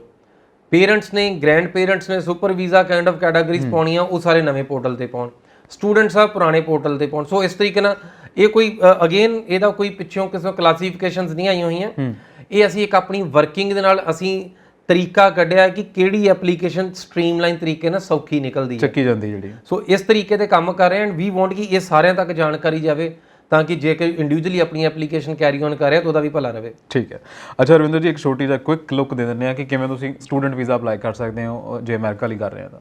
ਅਮਰੀਕਾ ਬੇਸਿਕਲੀ ਅਗਰ ਅਸੀਂ ਪ੍ਰੋਟੋਕੋਲਸ ਵੇਖੀਏ, ਬਹੁਤ ਸਾਰੀਆਂ ਅਗਰ ਅਸੀਂ ਐਲੀਜੀਬਿਲਟੀ ਕ੍ਰਾਈਟੇਰੀਆ ਵੇਖੀਏ ਤਾਂ ਬਾਕੀ ਕੰਟਰੀਜ਼ ਤੋਂ ਟੋਟਲੀ ਡਿਫਰੈਂਟ ਹੈ। ਯੂਐਸ ਨੂੰ ਤੁਹਾਡੀ ਪਰਸੈਂਟੇਜ ਮਾਰਕਸ, ਤੁਹਾਡੇ ਆਈਲੈਟ ਸਕੋਰ, ਇਹਨਾਂ ਚੀਜ਼ਾਂ ਨਾਲ ਬਹੁਤ ਜ਼ਿਆਦਾ ਰਾਬਤਾ ਨਹੀਂ ਹੁੰਦਾ ਜੀ। ਬਟ ਫਿਰ ਵੀ ਅਗਰ ਸਟੂਡੈਂਟਸ ਦੀ ਕਮਿਊਨੀਕੇਸ਼ਨ ਚੰਗੀ ਆ, ਸਟੂਡੈਂਟ ਦੇ ਕੋਲ ਸੈਟ ਹੈਗਾ ਤੇ ਉਹਨੂੰ ਯੂਨੀਵਰਸਿਟੀਜ਼ ਬੈਟਰ ਮਿਲਦੀਆਂ ਨੇ।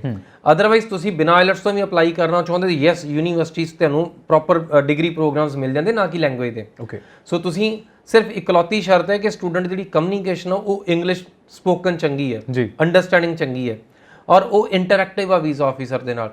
ਅਗਰ ਸਟੂਡੈਂਟ ਕਮਿਊਨੀਕੇਟ ਕਰ ਸਕਦਾ ਆ ਤਾਂ ਇਹਦੇ 'ਚ ਹੋਰ ਕੋਈ ਬਹੁਤ ਸਾਰੇ ਕ੍ਰਾਈਟੇਰੀਆ ਨਹੀਂ ਮੈਚ ਕਰਨੇ ਕਿ ਤੁਹਾਡਾ ਗੈਪ ਇੰਨਾ ਨਹੀਂ ਹੋਣਾ ਚਾਹੀਦਾ, ਪਾਸ ਆਊਟ ਇਦਾਂ ਹੋਣੇ ਚਾਹੀਦੇ ਹੋ। ਸੋ ਤੁਸੀਂ 10-15 ਸਾਲ ਦੇ ਗੈਪ ਵਾਲਾ ਵੀ ਸਟੂਡੈਂਟ ਵੀਜ਼ਾ ਲੈ ਲੈਂਦਾ ਆ। ਸੋ ਬੱਚਿਆਂ ਦੇ ਨਾਲ ਵੀ ਸਟੂਡੈਂਟ ਵੀਜ਼ਾ ਲੈ ਲੈਂਦਾ ਆ, ਸਪਾਊਸ ਦੇ ਨਾਲ ਵੀ ਸਟੂਡੈਂਟ ਵੀਜ਼ਾ ਲੈ ਲੈਂਦਾ ਆ। ਅੱਛਾ। ਸੋ ਇਹਦੇ 'ਚ 50% ਵਾਲਾ ਸਟੂਡੈਂਟ ਵੀ ਵੀਜ਼ਾ ਲੈ ਲੈਂਦਾ, 33% ਵਾਲਾ ਵੀ ਵੀਜ਼ਾ ਲੈ ਲੈਂਦਾ। ਪਰ ਕਮਿਊਨੀਕੇਸ਼ਨ ਜਿਹੜੀ ਆ ਇੰਗਲਿਸ਼ ਸਪੋਕਨ ਹੈ, ਉਹਦੇ ਉੱਪਰ ਕੋਈ ਕੰਪਰੋਮਾਈਜ਼ ਨਹੀਂ ਹੈਗਾ।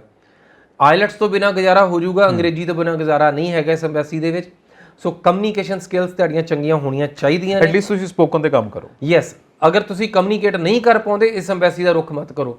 ਔਰ ਦੂਸਰੀ ਸਭ ਤੋਂ ਇੰਪੋਰਟੈਂਟ ਚੀਜ਼ ਆ, ਇਹ ਅਸੀਂ ਬੇਸਿਕ ਚੀਜ਼ਾਂ ਦੇ ਉੱਪਰ ਗੱਲ ਕਰਦੇ ਹਾਂ, ਬਟ ਜਦੋਂ ਅਸੀਂ ਵੀਜ਼ਾ ਲੈਣਾ ਹੁੰਦਾ ਆ, ਵੀਜ਼ਾ ਲੈਣ ਲਈ ਸਟੂਡੈਂਟ ਨੂੰ ਬਹੁਤ ਸਾਰਾ ਰਿਸਰਚ ਵਾਲਾ ਸਟੂਡੈਂਟ ਲੱਗਣਾ ਚਾਹੀਦਾ ਕਿ ਉਹਨੇ ਯੂਨੀਵਰਸਿਟੀ ਲੱਭੀ, ਪ੍ਰੋਗਰਾਮ ਲੱਭੇ, ਉਹਨੂੰ ਕੰਟੈਂਟ ਪਤਾ ਹੈ, ਉਹਦੇ ਕ੍ਰੈਡਿਟਸ ਪਤਾ ਨੇ, ਉਹਦੇ ਪਾਸ ਆਊਟ ਕਿੱਦਾਂ ਹੋਣੇ ਆ।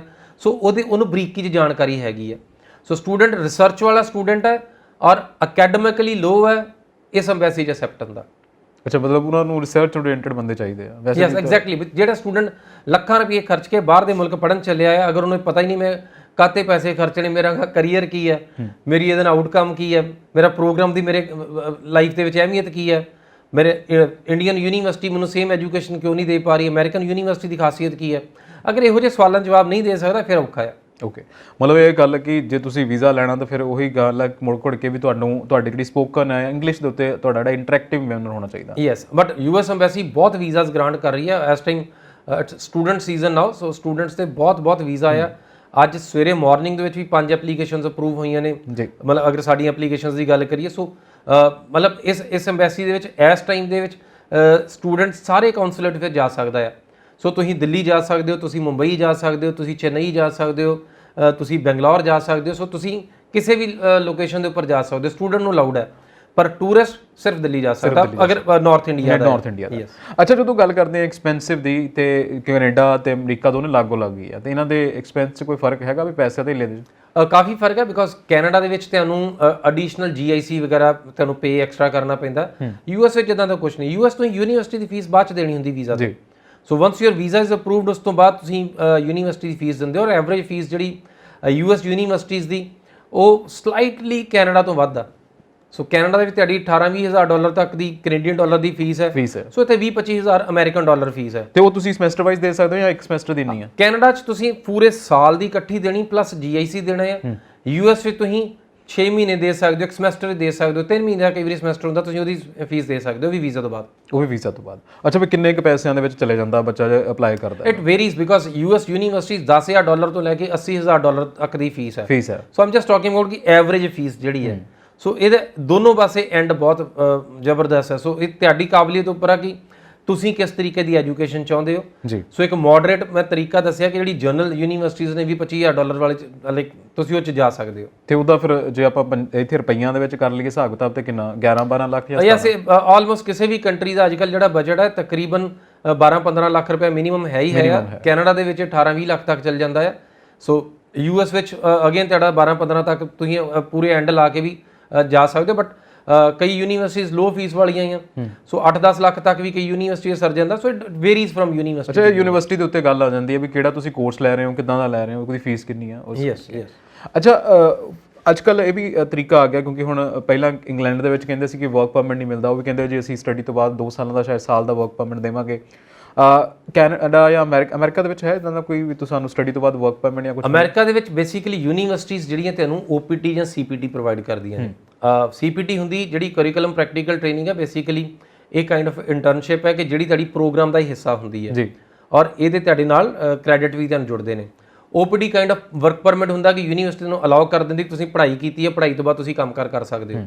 ਸੋ ਆਬਵੀਅਸਲੀ US ਦੇ ਵਿੱਚ ਜਿਹੜਾ ਤਰੀਕਾ ਸੋਚਣ ਸਮਝਣ ਦਾ ਉਹ ਬਿਲਕੁਲ ਵੱਖਰਾ ਹੈ, ਬਿਕੋਜ਼ US ਦੇ ਵਿੱਚ ਜਿਹੜਾ ਵੀਜ਼ਾ ਹੈ ਤੁਹਾਨੂੰ ਉਹ ਪ੍ਰੋਗਰਾਮ ਦੀ ਡਿਊਰੇਸ਼ਨ ਨਾਲ ਨਹੀਂ ਵੱਜਿਆ, ਬਾਕੀ ਪੂਰੀ ਦੁਨੀਆ 'ਚ ਵੱਜਿਆ ਹੈ।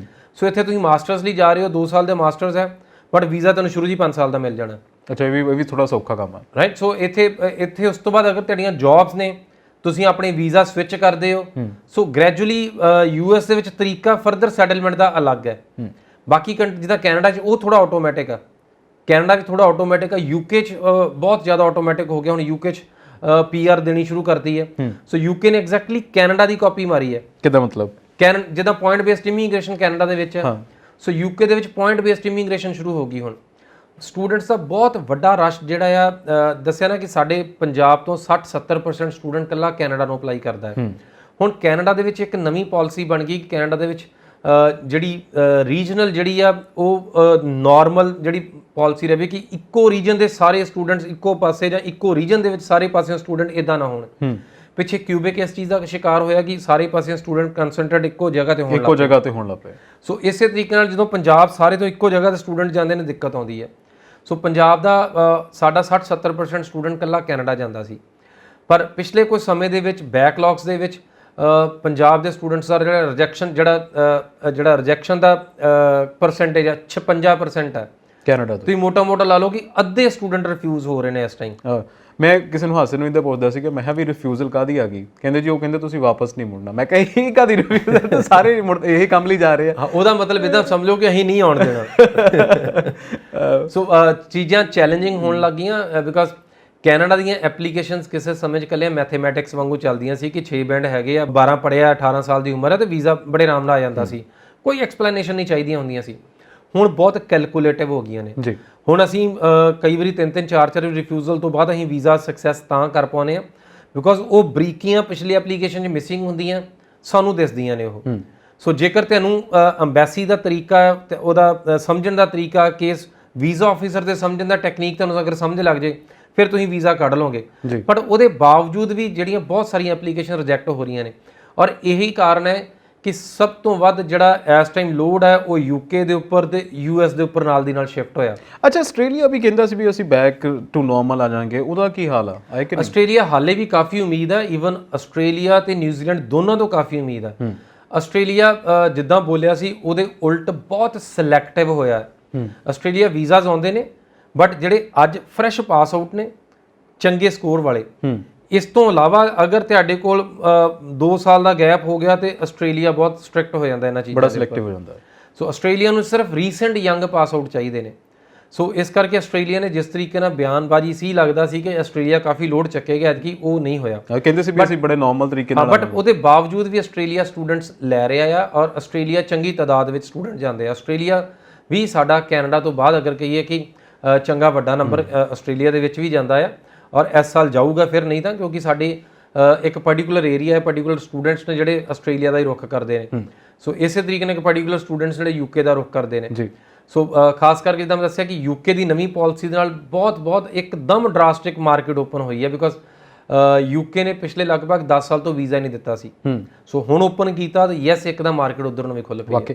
ਅੱਛਾ, ਤੁਸੀਂ ਕਹਿੰਦੇ ਪੁਆਇੰਟ ਬੇਸਡ ਹੈ, ਕਿਉਂਕਿ ਹੁਣ ਆਪਾਂ ਐਕਸਪ੍ਰੈਸ ਐਂਟਰੀ ਲਾਉਨੇ ਆ, ਜਿਹੜੇ ਕਹਿੰਦੇ ਆ ਕਿ ਫੈਡਰਲ ਸਕਿਲਡ ਵਰਕਰਸ ਨੇ, ਕਿ UK ਇਦਾਂ ਦਾ ਵੀ ਕੁਝ ਕਰ ਰਿਹਾ? UK exactly job based immigration ਹੈ। ਸੋ ਬੇਸਿਕਲੀ ਦਾ ਫਾਇਦਾ ਜ਼ਿਆਦਾਤਰ ਸਟੂਡੈਂਟਸ ਨੂੰ ਹੋਣ ਵਾਲਾ ਹੈ, ਬਟ ਸਟਿਲ ਇਹ ਜੌਬ ਬੇਸਡ ਕੈਟਾਗਰੀ ਓਪਨ ਹੈ ਔਰ ਬਹੁਤ ਰੀਜ਼ਨੇਬਲ ਹੈ। ਇਹਦੇ ਵਿੱਚ ਕੀ ਹੈ ਕਿ ਸਟੂਡੈਂਟ ਨੂੰ, ਕਿਸੇ ਵੀ ਐਪਲੀਕੈਂਟ ਨੂੰ 70 ਪੁਆਇੰਟ ਚਾਹੀਦੇ ਨੇ, ਉਹਦੇ ਚੋਂ ਲਗਭਗ 50 ਪੁਆਇੰਟ ਉਹਦੀ ਇਕੱਲੀ ਜੌਬ ਦੇ ਮਿਲ ਜਾਂਦੇ ਆ ਜੀ, ਔਰ 20 ਪੁਆਇੰਟ ਹੁੰਦੇ ਨੇ ਅਗਰ ਤੁਹਾਡੀ 25,600 ਪਾਉਂਡ ਤੋਂ ਵੱਧ ਦੀ ਐਨੂਅਲ ਇਨਕਮ ਆ। ਐਨੂਅਲ ਇਨਕਮ ਸੋ 25,600 ਦੀ ਪਾਉਂਡ ਇੰਡੀਆ 25,600 ਪਾਉਂਡ ਮਤਲਬ ਲਗਭਗ 25 ਲੱਖ ਰੁਪਏ ਦੇ ਕਰੀਬ ਜਿਹੜੀ ਇੱਥੇ ਆਮਦਨ ਸੋਚਣੀ ਥੋੜੀ ਔਖੀ ਹੋ ਸਕਦੀ, ਬਟ ਵਿਦ ਇਨ ਯੂਕੇ ਇਹ ਕੁਝ ਵੀ ਹੈ ਨਹੀਂ, ਕੁਝ ਵੀ ਨਹੀਂ ਹੈਗੀ। ਸੋ ਵਿਦ ਇਨ ਯੂਕੇ ਇੱਕ ਨਾਰਮਲ ਬੰਦਾ ਅਗਰ 2,000 ਪਾਉਂਡ ਮਹੀਨੇ ਦਾ ਕਮਾ ਰਿਹਾ ਜਾਂ 500 ਪਾਉਂਡ ਹਫਤੇ ਦਾ ਕਮਾ ਰਿਹਾ ਵਿਚ ਇਜ਼ ਵੈਰੀ ਨਾਰਮਲ, ਯਾਨੀ ਕਿ 100 ਪਾਉਂਡ ਦਿਹਾੜੀ ਦਾ ਕਮਾ ਰਿਹਾ, 100 ਪਾਉਂਡ ਦਿਹਾੜੀ ਦਾ ਕਮਾ ਰਿਹਾ, ਇਦਾਂ ਸੋਚ ਕੇ ਦੇਖਿਆ ਤੇ ਇਹ ਕੁਝ ਵੀ ਹੈ ਨਹੀਂ ਹੈ। ਸੋ ਇਸ ਕੈਟਾਗਰੀ ਪਹਿਲਾਂ ਇਹ ਕੈਟਾਗਰੀ ਇਹਨਾਂ ਨੇ ਚੇਂਜ ਕੀਤੀ। ਇਹ ਕੈਟਾਗਰੀ ਹੁੰਦੀ ਸੀ ਸਕਿਲਡ ਮਾਈਗ੍ਰੇਸ਼ਨ ਪ੍ਰੋਗਰਾਮ ਹੁੰਦਾ ਸੀ ਯੂਕੇ ਦਾ। ਉਹਦੇ 'ਚ ਐਪਲੀਕੈਂਟ ਨੂੰ ਲਗਭਗ 45 ਤੋਂ 50,000 ਪਾਉਂਡ ਦਿਖਾਉਣੇ ਹੁੰਦੇ ਸੀ, ਉਹ ਰਿਡਿਊਸ ਕਰਕੇ ਇਹਨਾਂ ਨੇ ਅੱਧੇ ਕਰਤੇ, ਹੁਣ 25,000 ਪਾਉਂਡ ਕਰਤਾ ਆ। ਸੋ ਜਿਹਦੇ ਨਾਲ ਕਿ ਸਟੂਡੈਂਟ ਅੱਜ ਅਗਰ ਮਾਸਟਰਸ ਲਈ ਸਟੂਡੈਂਟ ਜਾਂਦਾ ਹੈ, ਬੈਚਲਰਸ ਲਈ ਸਟੂਡੈਂਟ ਜਾਂਦਾ ਹੈ, ਸੋ ਮਾਸਟਰ ਵਾਲੇ ਸਟੂਡੈਂਟ 1 ਸਾਲ ਪੜ੍ਹਨਾ ਹੈ, ਉਸ ਤੋਂ ਬਾਅਦ 2 ਸਾਲ ਦਾ ਵਰਕ ਪਰਮਿਟ ਆ, ਤੇ ਉਸ ਤੋਂ ਬਾਅਦ 2 ਸਾਲ ਦਾ ਵਰਕ ਪਰਮਿਟ ਦੇ ਵਿੱਚ ਉਹਨੇ ਜੌਬ ਲਈ ਤੇ ਉਹਦੀ ਪੀਆਰ ਹੋ ਗਈ। ਖੈਰ ਸਾਹਿਬ ਪੂਰੀ ਦੁਨੀਆ ਦੇ ਵਿੱਚ ਜੌਬ ਬੇਸਡ ਇਮੀਗ੍ਰੇਸ਼ਨ ਹੈ, ਚਾਹੇ ਕੈਨੇਡਾ ਵਿੱਚ ਹੈ ਤੁਸੀਂ ਪੜ੍ਹਾਈ ਤੋਂ ਬਾਅਦ ਕੰਮਕਾਰ ਕਰਦੇ ਹੋ ਪੀਆਰ ਹੈ, USA ਵਿੱਚ ਹੈ ਪੜ੍ਹਾਈ ਤੋਂ ਬਾਅਦ ਕੰਮਕਾਰ ਕਰਦੇ ਹੋ ਪੀਆਰ ਹੈ, ਆਸਟ੍ਰੇਲੀਆ ਦੇ ਵਿੱਚ ਹੈ ਪੜ੍ਹਾਈ ਤੋਂ ਬਾਅਦ ਕੰਮਕਾਰ ਕਰਦੇ ਹੋ ਪੀਆਰ ਹੈ। ਸੋ ਯੂਕੇ ਦੇ ਵਿੱਚ ਵੀ ਹੁਣ ਆਸਟ੍ਰੇਲੀਆ ਇਹਨਾਂ ਮੁਲਕਾਂ ਦੀ ਤਰਜ਼ ਦੇ ਉੱਪਰ ਪੜ੍ਹਾਈ ਤੋਂ ਬਾਅਦ ਤੁਹਾਨੂੰ 2 ਸਾਲ ਦਾ ਵਰਕ ਪਰਮਿਟ ਦਿੱਤਾ, ਉਹਦੇ 'ਚ ਜੌਬ ਲੈ ਲਈ ਤੇ ਤੁਹਾਡੀ ਪੀਆਰ ਹੈ। ਔਰ ਜੌਬ ਸੈਕਟਰ ਇਸ ਟਾਈਮ ਯੂਕੇ ਬਹੁਤ ਓਪਨ ਹੋਇਆ ਹੈ। ਯੂਕੇ ਇੰਨਾ ਹਿਊਜ ਹੋ ਗਿਆ ਇਸ ਟਾਈਮ ਕਿ ਜਿੰਨੇ ਯੂਰਪੀਅਨ ਯੂਨੀਅਨ ਦੇ ਜਿੰਨੀ ਲੇਬਰ ਜਾਂਦੀ ਸੀ, ਯੂਰਪੀਅਨ ਯੂਨੀਅਨ ਤੋਂ ਜਿੰਨੇ ਸਕਿਲਡ ਲੋਕ ਜਾਂਦੇ ਸੀ, ਉਹਨਾਂ ਸਭ ਦੀ ਬ੍ਰੈਗਜ਼ਿਟ ਤੋਂ ਬਾਅਦ ਸਪਲਾਈ ਬੰਦ ਹੋ ਗਈ ਜੀ, ਜਿਹਦਾ ਕਰਕੇ ਇਸ ਅੰਬੈਸੀ ਨੂੰ ਸਾਊਥ ਏਸ਼ੀਆ ਦਾ ਰੁੱਖ ਕਰਨਾ ਪਿਆ। ਸੋ ਸਾਊਥ ਏਸ਼ੀਆ ਦੇ ਵਿੱਚ ਉਹਨਾਂ ਨੇ ਆਪਣੀ ਅੰਬੈਸੀ ਖੋਲ ਦਿੱਤੀ। ਹਾਂ, ਸਾਊਥ ਏਸ਼ੀਆ 'ਚ ਅੰਬੈਸੀਆਂ ਸਾਡੇ ਬਹੁਤ ਨੇ। ਸਾਊਥ ਏਸ਼ੀਆ ਦਾ ਮਤਲਬ ਕਿ ਇਸ ਅੰਬੈਸੀ ਨੂੰ ਯੂਕੇ ਦੀ ਅੰਬੈਸੀ ਨੂੰ ਸਾਊਥ ਏਸ਼ੀਆ ਰੀਜਨ ਦੇਖਣਾ ਪਿਆ ਕਿ ਸਭ ਤੋਂ ਵੱਧ ਐਪਲੀਕੇਸ਼ਨਸ ਇਸ ਹਿੱਸੇ ਤੋਂ ਲਓ। ਅੱਛਾ ਠੀਕ ਹੈ। India, Pakistan, Nepal, yes, Philippines, ਮਤਲਬ ਇਹ ਸਾਰਾ ਸਾਊਥ ਏਸ਼ੀਆ ਤੋਂ। ਸੋ ਉਹਦੇ ਵਿੱਚ ਅਗਰ ਸਭ ਤੋਂ ਟੌਪ ਦੀ ਰੈਂਕਿੰਗ ਵੇਖੀ ਜਾਵੇ ਤਾਂ ਸਾਡੇ ਅਗੇਨ ਪੰਜਾਬੀਆਂ ਦੀ ਹੈ, ਬਿਕੋਜ਼ ਸਾਡੀ ਚੌਥੀ ਜਨਰੇਸ਼ਨ ਇੰਗਲੈਂਡ ਦੇ ਵਿੱਚ ਹੈ। ਵਾਕਈ, ਕਿਉਂਕਿ ਉਹ ਇੱਕ ਇਹ ਵੀ ਹੁੰਦਾ ਨਾ ਕਿ ਫੈਸੀਨੇਸ਼ਨ ਬੜੀ ਹੁੰਦੀ ਆ, ਵਲਾਇਤ ਕਹਿੰਦੇ ਸੀ ਸਾਡਾ ਪਹਿਲਾ ਵਲਾਇਤ, ਸਾਡਾ ਪਹਿਲਾ ਸੁਪਨਾ, ਪਹਿਲਾ ਪਿਆਰ ਬਾਹਰ ਦੇ ਨਾਲ, ਪਹਿਲਾ ਸਾਡਾ ਸੰਜੋਗ ਉਹ ਇੱਥੋਂ ਸ਼ੁਰੂ ਹੋਇਆ। ਸੋ ਇਸ ਕਰਕੇ ਜਿਹੜਾ ਸਟੂਡੈਂਟ ਸੀ ਸਭ ਤੋਂ ਵੱਧ ਜਿਹੜੀ ਐਫੀਲੀਏਸ਼ਨ ਉਹ ਇਸ ਮੁਲਕ ਦੇ ਨਾਲ ਜੁੜ ਗਈ ਆ। ਔਰ ਇਹ ਰਾਤੋਂ ਰਾਤ ਵੇਖਦਿਆਂ ਹੋਇਆ ਕਿ ਇੰਨੀਆਂ ਐਪਲੀਕੇਸ਼ਨਸ ਮੀਨਸ ਇੱਥੋਂ ਤੱਕ ਕਿ ਸਟੂਡੈਂਟਸ ਨੂੰ ਬਹੁਤ ਸਾਰੇ ਕੇਸ ਦੇ ਵਿੱਚ ਫੀਸਾਂ ਤੱਕ ਵੀਜ਼ੇ ਤੋਂ ਬਾਅਦ ਪੇ ਕਰਨ ਦੀ ਆਪਸ਼ਨਸ ਨੇ। ਸੋ ਇੱਥੇ ਸਟੂਡੈਂਟਸ ਤੋਂ ਸਿਰਫ ਕ੍ਰਾਈਟੇਰੀਆ ਹੋਇਆ ਕਿ ਸਟੂਡੈਂਟ ਇੰਗਲਿਸ਼ ਦੇ ਵਿੱਚ ਅਕੈਡਮਿਕਲੀ ਚੰਗਾ ਹੋਵੇ ਜਾਂ 5.5 ਬੈਂਡ ਦੇ ਕਰੀਬ ਕੋਈ ਸਕੋਰ ਹੋਵੇ।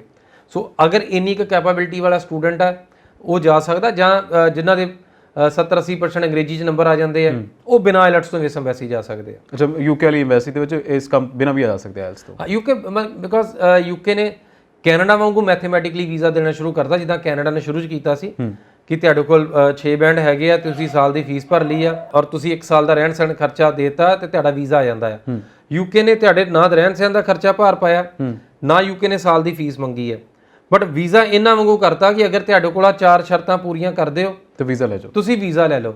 ਔਰ ਵੀਜ਼ਾ ਇਸ ਟਾਈਮ ਖੋਲਿਆ ਸਿਰਫ ਕੱਲੀਆਂ ਸਰਕਾਰੀ ਯੂਨੀਵਰਸਿਟੀਆਂ ਨੇ, ਜਿਹੜਾ ਕਿ ਅੱਗੇ ਮੈਂ ਕਹਿੰਦਾ ਬਹੁਤ ਵਧੀਆ ਗੱਲ ਆ। ਹਾਂ, ਸਰਕਾਰੀ ਯੂਨੀਵਰਸਿਟੀ ਜਿਹੜੀ ਸਟੂਡੈਂਟ ਦੀ ਐਜੂਕੇਸ਼ਨ ਹੈ ਉਹਦਾ ਮੁਕਾਬਲਾ ਪੂਰੀ ਦੁਨੀਆ 'ਚ ਨਹੀਂ ਹੈਗਾ UK the education, because UK the education ਇੰਨੀ ਸਟੀਕ ਆ, ਇੰਨੀ ਪਾਰਟਿਕੂਲਰ ਆ ਤੁਹਾਡੇ ਕਰੀਅਰ ਦੇ ਲਈ ਕਿ ਤੁਸੀਂ ਜੋ ਪੜ੍ਹਿਆ ਸੇਮ ਸਬਜੈਕਟ 'ਚ ਤੁਸੀਂ ਆਪਣਾ ਕਰੀਅਰ ਬਣਾ ਸਕਦੇ ਹੋ। ਔਰ ਜਿੱਦਾਂ ਰੈਸਟ ਆਫ ਦਾ ਵਰਲਡ ਦੀਆਂ ਯੂਨੀਵਰਸਿਟੀਜ਼ ਐਡਵਰਟਾਈਜ਼ ਕਰਦੀਆਂ ਨੇ, ਯੂਕੇ ਯੂਨੀਵਰਸਿਟੀਜ਼ ਜਿਹੜੀ ਐਡਵਰਟਾਈਜ਼ਮੈਂਟ ਆ ਉਹ ਅਲੱਗ ਤਰੀਕੇ ਦੀ ਹੁੰਦੀ ਹੈ। ਉਹਨਾਂ ਦੀ ਅਗਰ ਤੁਸੀਂ ਕਮਰਸ਼ੀਅਲ ਵੇਖੋਗੇ ਉਹਦੇ 'ਚ ਇੱਦਾਂ ਲਿਖਿਆ ਹੋਊਗਾ ਕਿ ਸਾਡੀ ਜਿਹੜੀ ਕੈਂਪਸ ਪਲੇਸਮੈਂਟ ਆ ਉਹ 93% ਹੈ, ਸੋ ਸਾਡੀ ਜੌਬ ਪਲੇਸਮੈਂਟ ਆ ਉਹ 89% ਹੈ। ਸੋ ਫਲਾਨੀ ਮਤਲਬ ਸਾਡੇ ਜਿਹੜੇ ਸਟੂਡੈਂਟ ਸੇਮ ਫੀਲਡ ਦੇ ਵਿੱਚ ਪੜ੍ਹੇ ਨੇ ਜਾ ਕੇ ਉਹਨਾਂ ਨੇ ਕਰੀਅਰ ਕੰਮ ਕੀਤਾ ਉਹ 94% ਹੈ। ਸੋ ਇਸ ਤਰੀਕੇ ਦੀ ਪਰਸੈਂਟੇਜ ਆ। ਨਾਰਮਲੀ ਪੂਰੀ ਦੁਨੀਆ ਦੀ ਕਿਸੇ ਯੂਨੀਵਰਸਿਟੀ ਦੇ ਵਿੱਚ ਸਾਨੂੰ ਇੰਨੀ ਗੁਣਵੱਤਾ ਤੇ ਇੰਨੀ ਸਟੀਕਤਾ ਇਨ ਟਰਮਸ ਆਫ ਕਰੀਅਰ ਸਾਨੂੰ ਕਿਤੇ ਨਹੀਂ ਦਿਸਦੀ। ਮਤਲਬ ਇਹ ਤਾਂ ਗੱਲ ਸ਼ੁਰੂ ਤੋਂ ਰਹੀ ਆ ਕਿ ਵਿਲਾਇਤ ਦਾ ਪੜ੍ਹਿਆ ਕਹਿੰਦੇ ਹੁੰਦੇ ਕਦੇ ਮਾਰ ਨਹੀਂ ਖਾਂਦਾ। ਹੁਣ ਵੱਡੇ ਵੱਡੇ ਲੀਡਰਸ ਜਿਹੜੇ ਸਾਡੇ ਇੱਥੇ ਆ ਜਾਂ ਇਕਨੋਮਿਸਟ ਆ ਦੁਨੀਆ ਦੇ, ਉਹ ਸਾਰੇ ਵਿਲਾਇਤ ਤੋਂ ਪੜ੍ਹਦੇ। ਡਾਕਟਰ ਮਨਮੋਹਨ ਸਿੰਘ ਦੀ ਸਭ ਤੋਂ ਵੱਡੀ ਐਗਜ਼ਾਮਪਲ ਨੇ। ਸਾਡੇ ਆਲਮੋਸਟ ਜਿੰਨੇ ਬਿਊਰੋਕਰੇਟ ਨੇ ਜਾਂ ਜਿੰਨੇ ਸਾਡੇ ਕੋਲ ਸਾਡੇ ਆਰਬੀਆਈ ਗਵਰਨਰ ਰਹਿ ਚੁੱਕੇ ਜਿੰਨੇ ਆ ਆਲਮੋਸਟ ਉੱਥੋਂ ਪੜ੍ਹ ਕੇ ਆਏ। ਬਿਲਕੁਲ ਬਿਲਕੁਲ ਬਿਲਕੁਲ। ਸੋ ਆਬਵੀਅਸਲੀ ਜਿਹੜੇ ਇੰਸਟੀਟਿਊਸ਼ਨਸ ਨੇ ਉਹ ਆਪਣੀ ਜਿਹੜੀ ਵਕਾਲਤ ਆਪਣੀ ਜ਼ੁਬਾਨੀ ਕਰਦੇ ਆ। ਸੋ ਅਸੀਂ ਵੇਖਿਆ ਕਿ ਉੱਥੇ ਯੂਨੀਵਰਸਿਟੀਜ਼ 1500 ਸਾਲ ਪੁਰਾਣੀ, 2000 ਸਾਲ ਪੁਰਾਣੀ, 800 ਸਾਲ ਪੁਰਾਣੀ, ਇਹ ਆਮ ਗੱਲ ਆ। ਸੋ ਜਿਹੜੇ ਘਰਾਂ 'ਚ ਬੱਚੇ ਰਹਿੰਦੇ ਨੇ ਉਹੀ 200-250 ਸਾਲ ਪੁਰਾਣੇ ਹੁੰਦੇ ਆ। ਸੋ ਆਬਵੀਅਸਲੀ ਉਹਨਾਂ ਨੂੰ ਸਮਝ ਥੋੜੀ ਪਹਿਲਾਂ ਆਈ ਸੀ ਤੇ ਉਸੇ ਤਰੀਕੇ ਦਾ ਜਿੱਦਾਂ ਦੁਨੀਆ ਸਿਰਜੀ ਗਈ ਤੇ ਉਸੇ ਤਰੀਕੇ ਦੀ ਅਗਲੀ ਬਣ ਗਈ ਹੈ। ਔਰ ਅਗਰ ਅਸੀਂ ਵੇਖੀਏ ਪੂਰੀ ਦੁਨੀਆ ਦਾ ਪਾਵਰ ਸੈਂਟਰਿਕ ਇੱਕ ਕੰਟਰੀ ਰਿਹਾ ਤੇ ਅੱਜ ਵੀ ਹੈਗਾ ਆ। ਵਾਕਈ ਸੋ ਬਹੁਤ ਸਾਰੇ ਕੰਟਰੀਜ਼ ਤੁਸੀਂ ਅਗਰ ਵੇਖੋਗੇ ਪੂਰੀ ਦੁਨੀਆ ਦੇ ਉੱਪਰ ਜਿਹੜੇ ਅਸੀਂ ਵੇਖਦੇ ਆ, ਨਿਊਜ਼ੀਲੈਂਡ ਹੋ ਗਿਆ, ਆਸਟ੍ਰੇਲੀਆ ਹੋ ਗਿਆ, ਕੈਨੇਡਾ ਹੋ ਗਿਆ, ਇਹਨਾਂ ਦੇ ਵਿੱਚ ਤਾਂ ਹਾਲੇ ਵੀ 100% ਇਸ ਮੁਲਕ ਦੀ ਸ਼ਮੂਲੀਅਤ ਹੈ। ਵਾਕਈ, ਕਿਉਂਕਿ ਉਹ ਕਹਿੰਦੇ ਕਿ ਰਾਣੀ ਜੋ ਜਾਂਦੇ ਆ ਝੰਡਾ ਡਾਊਨ ਹੋ ਜਾਂਦਾ ਹੈ। ਸੋ ਹਾਲੇ ਵੀ ਉਹਨਾਂ ਦੇ ਸੰਵਿਧਾਨਕ ਹੈੱਡ ਕੈਨੇਡਾ ਦੀ ਉਹ ਆ, ਔਰ ਦੂਜੇ ਦੋਨਾਂ ਮੁਲਕਾਂ ਦੇ ਝੰਡੇ ਦੇ ਉੱਪਰ ਇਹਨਾਂ ਦਾ ਨਿਸ਼ਾਨ ਹੈ। ਸੋ ਇਹਦਾ ਮਤਲਬ ਇਹ ਉਹ ਮੁਲਕ, ਜਿਹੜੇ ਮੁਲਕ ਵੀ ਬਣੇ ਉਹ ਵੀ ਇਹਨਾਂ ਦੇ ਬਣਾਏ ਹੋਏ ਨੇ, ਜਿੱਥੇ ਅਸੀਂ ਭੱਜ ਕੇ ਜਾਂਦੇ ਹਾਂ। ਵਾਕਈ ਬਹੁਤ ਬਹੁਤ ਸ਼ੁਕਰੀਆ ਰਵਿੰਦਰ ਜੀ, ਇੰਨੀ ਤਮਾਮ ਜਾਣਕਾਰੀ, ਮੈਨੂੰ ਲੱਗਦਾ ਜਨਰਲ ਨੌਲੇਜ ਵੀ ਦਿੰਦੇ ਹੋ ਤੁਸੀਂ ਨਾਲ ਔਰ ਉਮੀਦ ਹੈ ਕਿ ਤੁਹਾਨੂੰ ਇਹਦੇ ਵਿੱਚੋਂ ਤੁਹਾਡੇ ਯੋਗਾ ਜਿਹੜਾ ਆ ਉਹ ਮਿਲ ਜਾਏਗਾ, ਕਿਉਂਕਿ ਬਹੁਤ ਸਟੀਕ ਇਨਫੋਰਮੇਸ਼ਨ ਦਿੰਦੇ ਹਾਂ ਅਸੀਂ। ਔਰ ਬਹੁਤ ਸ਼ੁਕਰੀਆ ਇੱਕ ਵਾਰ ਫਿਰ ਤੋਂ। ਬਹੁਤ ਸ਼ੁਕਰੀਆ ਖੈਰਾ, ਸਤਿ ਸ਼੍ਰੀ ਅਕਾਲ।